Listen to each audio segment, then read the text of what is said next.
안녕하세요. 저는 올 가을에 결혼을 앞두고 있던 30대 중반 여성입니다. 예비 시어머니로 인해 파혼했습니다.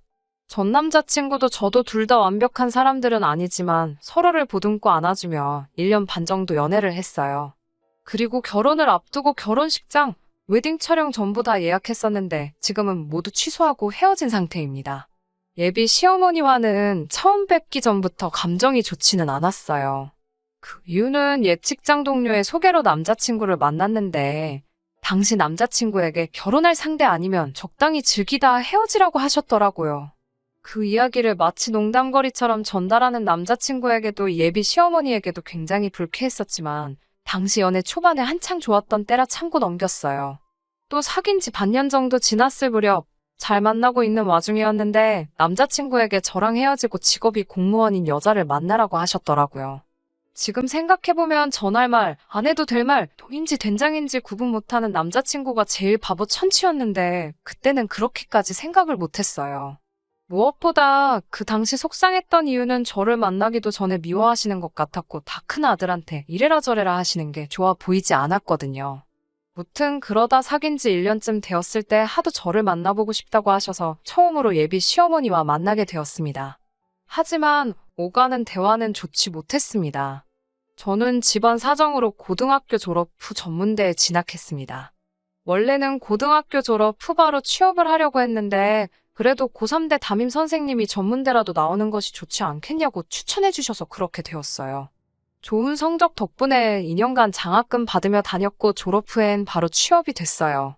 첫 직장은 중소기업 격리였는데 몇 년간 일하면서 꾸준히 돈을 모았고 후에는 일 욕심이 생겨서 좀 더 좋은 직장으로 가고 싶더라고요. 그때부터 온갖 자격증을 따고 영어 공부도 하면서 나름 열심히 준비했습니다. 덕분에 지금 다니는 직장으로 취직할 수 있었습니다. 반면에 남자친구는 인서울 4년제 대학을 졸업 후 바로 취업했다고 들었습니다. 연봉은 남자친구보다 제가 많습니다. 제가 이 이야기를 하는 이유는 예비 시어머니가 제 직장이나 연봉은 생각지 않으시고 자꾸 제 부모님의 직업과 출신 대학으로 저를 후려치기 하셨기 때문입니다. 제 길을 죽이려고 하시는 것 같았어요. 집으로 오라고 하셔서 과일 바구니 사들고 갔습니다. 그런데 그렇게 제가 궁금하다고 한번 보여달라고 하셨다는 남자친구의 말과는 달리 저를 보자마자 본체만채 제 인사를 받아주시지도 않고 먼저 휙 들어가시더라고요.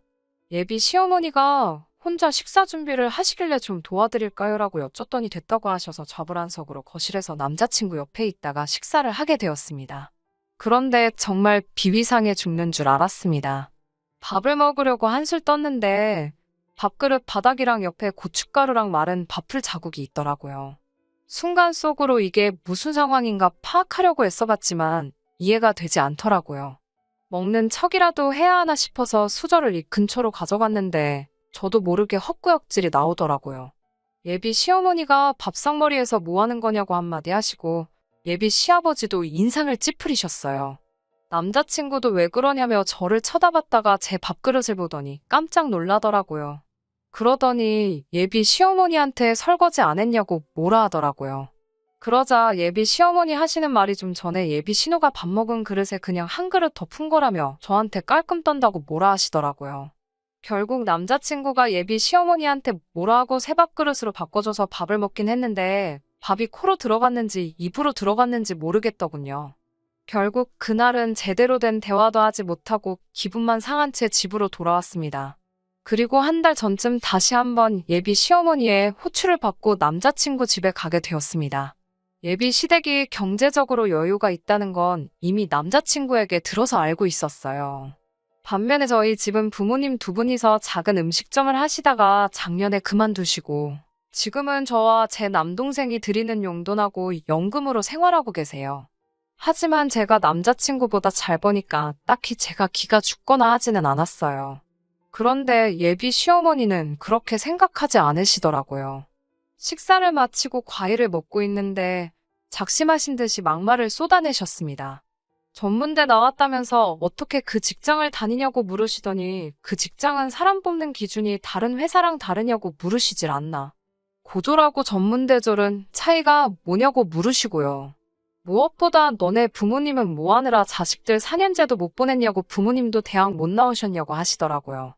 무례한 질문을 너무 아무렇지 않게 하셔서 듣는 제가 오히려 내가 예민한가 생각할 뻔했습니다. 제가 정말 화가 났던 건 이 모든 이야기를 옆에서 듣고 있던 남자친구가 하다못해 말리는 신용도 하지 않더라고요. 그래서 제가 정중하게 제가 어떻게 입사하게 되었는지 말씀드리고, 그래서 지금 남자친구보다 이만큼 더 번다고도 알려드렸죠. 그러자 그까짓 거 몇 푼 더 번다고 벌써부터 유세냐며 비웃는 것 같더라고요. 결국 그날 저녁 남자친구에게 헤어지자고 말했습니다. 남자친구는 예비 시어머니가 그저 한 명의 어머니로서 자식의 미래에 대해 걱정한 것뿐인데 제가 너무 예민하게 받아들이는 것 같다고 좀 참으라고 하더라고요. 상황을 전혀 이해하지 못한 것 같은 이 남자랑 더 만날 수 없겠다고 생각했지만 남자친구의 끈질긴 연락에 결국 바보처럼 한 번 더 기회를 주고 말았습니다. 하지만 결국 며칠 전 제 생일날 남자친구와 완전히 헤어지고 말았습니다. 인공호흡으로 간신히 살려놓은 목숨처럼 저희 연애는 아슬아슬하게 버티고 있었고 그 와중에 제 생일이 되었습니다. 남자친구는 저에게 무엇이 갖고 싶냐고 물었고 저는 의자를 말했습니다. 요새 업무가 많아 집에서도 일하는 날이 많아졌거든요. 그러다 보니 좋은 의자 하나 있으면 좋겠다는 생각을 계속 하게 되었고 마침 남자친구가 필요한 걸 사준다고 했으니까요. 의자 가격은 정말 천차만별이잖아요.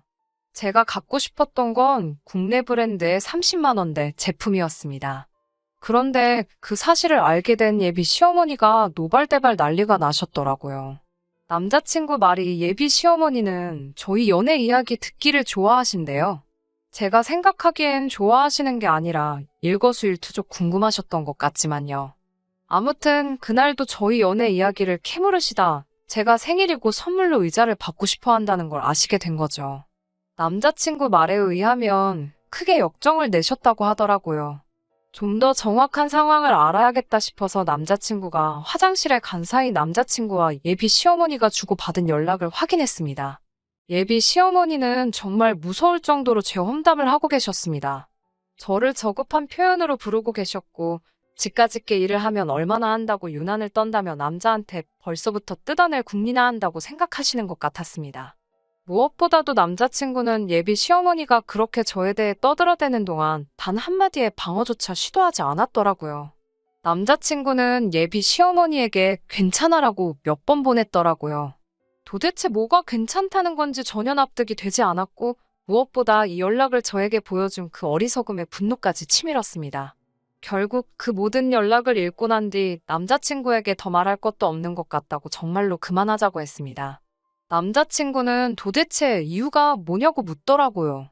이번에는 정확히 알려줘야 할 것 같아서 예비 시어머니 때문이라고. 너도 알듯이 예비 시어머니는 나에 대한 존중이 하나도 없으시고 너는 그런 예비 시댁으로부터 나를 조금도 보호해주지 못하는 것 같다고요. 너의 우유부단함과 눈치 없음에 크게 실망했고 그런 너와 미래를 함께 할 수 없다고 하나하나 알려줬습니다. 그렇게 헤어지고 집에 돌아왔습니다. 집에 도착하자 비로소 이별이 실감이 났고 마음에 구멍이 난 듯 횡하더라고요. 남자친구를 사랑했던 건 진심이었으니깐요. 하지만 눈물 흘릴 틈도 없이 예비 시어머니로부터 전화가 걸려왔습니다. 받을까 말까 고민하다 두 번째 걸려왔을 때 받았습니다. 전화를 받자 예비 시어머니는 네가 뭐가 잘나서 헤어지자고 하냐면서 자기 아들한테 자기 때문에 헤어진다고 했냐고 노발대발하더라고요. 저도 더 이상 겁낼 것도 없고 해서 사실대로 말했을 뿐이라 하니 못된 게 부모하고 자식 사이 이간질이나 한다면서 배운 게 없으니 하는 짓도 격떨어진다고 빈정대더라고요. 마음 같아선 저도 쌍욕하면서 따지고 들고 삿대질하고 싶었어요. 아까 헤어질 때 남자친구 뺨이라도 한 대 때릴 걸 후회도 되더라고요. 하지만 꼭 참고 예비 시어머니께 조근조근 말씀드렸습니다. 지금 이 전화도 다 녹취되고 있고 이런 식으로 또다시 연락하시면 저도 모든 방법을 동원해서 당신하고 당신 아들에게 대응하겠다고요. 예비 시어머니는 그동안 고분고분하던 제가 그렇게 나가니 그제서야 좀 당황한 눈치더라고요. 그 이후로 남자친구에게 몇 번의 연락은 왔었지만 깔끔하게 무시했습니다. 나중에는 남자친구를 소개시켜줬던 옛 직장 동료까지 연락을 해오더라고요. 아마도 남자친구의 부탁을 받았을 거라고 짐작할 뿐입니다. 그 사람과 얽힌 작은 실오라기 하나 간직하기 싫어서 조금이라도 얽혀있는 인간관계도 다 정리했네요. 비록 사이다 후기는 없지만 저는 마음에 남은 것 없이 홀가분합니다. 이제 당분간은 좀 더 제 자신을 아끼고 발전시키는데 시간을 쏟으려고요. 그리고 언젠가 다시 기회가 된다면 저라는 사람을 존중해주고 사랑해주는 남자를 만나고 싶습니다. 우리 모두는 각자 존중받고 사랑받을 자격이 되는 사람들이잖아요. 남이 나를 내려치게 내버려 두지 말자고요. 힘내볼게요. 들어주셔서 감사합니다.